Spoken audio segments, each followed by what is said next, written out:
നമ്മൾ ഇന്നത്തെ വീഡിയോയിൽ നോക്കാൻ പോകുന്നത് കീവേഡ്സ് എന്നുള്ള ടോപ്പിക്കാണ്. സിയിലെ കീവേഡ്സ്. അപ്പോൾ എന്താണ് കീവേഡ്? കീവേഡ് എന്ന് പറഞ്ഞു കഴിഞ്ഞാൽ അത് റിസർവ്ഡ് വേർഡാണ്. ഇപ്പോൾ സിയിൽ നമുക്ക് കുറച്ച് വേർഡ്സ് നമ്മൾ പല കാര്യങ്ങൾക്കായിട്ട് റിസർവ് ചെയ്ത് വെച്ചിട്ടുണ്ട്. അതിന് ഓരോന്നും ഓരോ മീനിങ് ഉണ്ടായിരിക്കും. അപ്പം അങ്ങനെയുള്ള വേർഡ്സിനെയാണ് നമ്മൾ എന്ത് പറയുന്നത്? കീവേഡ്സ് എന്ന് പറയുന്നത്. ഒരു കീവേഡ് എന്ന് പറഞ്ഞാൽ റിസർവ്ഡ് വേർഡാണ്, അതിന് ഓരോ മീനിങ് ഉണ്ടായിരിക്കും.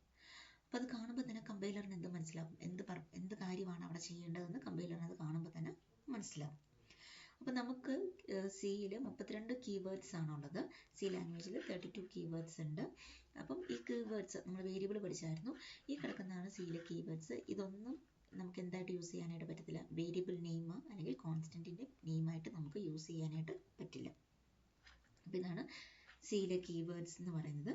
Auto, double, int, struct, break, else, long, switch, case, enum, register, typedef, char, extern, return, union, const, float, short, unsigned, continue, for, signed, void, default, goto, size of, volatile, do, if, static, while.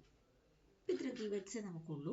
ഇത് ഓരോന്നും എന്താണെന്ന് നമുക്ക് ഓരോ സെക്ഷനായിട്ട് നമ്മൾ പഠിക്കുന്നതനുസരിച്ച് നിങ്ങൾക്ക് മനസ്സിലാവും. Some of two നമ്പേഴ്സിൻ്റെ programme നോക്കുക. ഈ പ്രോഗ്രാമിൽ ഇൻറ്റ് എന്ന് പറയുന്നത് എന്താണ്? ഒരു കീവേഡാണ്. അപ്പം നമ്മൾ പറഞ്ഞു വേരിയബിൾ ഡിക്ലറേഷൻ പറഞ്ഞു. നമ്മൾ എ ബി സം എന്ന് 3 വേരിയബിൾസ് യൂസ് ചെയ്യുന്നുണ്ട്. അതിൻ്റെ ടൈപ്പ് എന്താണ്? ഇൻറ്റീജറാണ്. മെമ്മറി ലൊക്കേഷൻ നമ്മൾ നടത്തുന്നുണ്ട്. അപ്പോൾ ഇൻറ്റ് കാണുമ്പോൾ തന്നെ കമ്പൈലറിന് എന്ത് മനസ്സിലാവും? അതൊരു വേരിയബിൾ ഡിക്ലറേഷൻ ആണെന്ന് മനസ്സിലാവും. അപ്പോൾ അങ്ങനെ ഒരു ചില കാര്യങ്ങൾക്ക് വേണ്ടി നീക്കി വെച്ചിരിക്കുന്ന വേർഡ്സിനെയാണ് നമ്മൾ എന്ത് പറയുന്നത്? കീവേഡ്സ് അല്ലെങ്കിൽ റിസർവ്ഡ് വേർഡ്സ് എന്ന് പറയുന്നത്. ഇപ്പോൾ കീവേഡ് എന്താണെന്ന് ഓർത്തിരിക്കുക. കീവേഡ് എന്ന് പറഞ്ഞാൽ എന്താണ്? റിസർവ്ഡ് വേർഡ്സ് ആണ്. അതിനൊരു മീനിങ് ഉണ്ടാവും. അതിൻ്റെ പേര് കീവേഡ്സ് എന്നുള്ളത് വേരിയബിൾ നെയിമോ കോൺസ്റ്റൻറ്റിൻ്റെ പേരായിട്ടോ ഒന്നും ഉപയോഗിക്കാനായിട്ട് നമുക്ക് പറ്റത്തില്ല. സിയിൽ 32 കീവേഡ്സ് ആണ് ഉള്ളത്. Okay, thank you.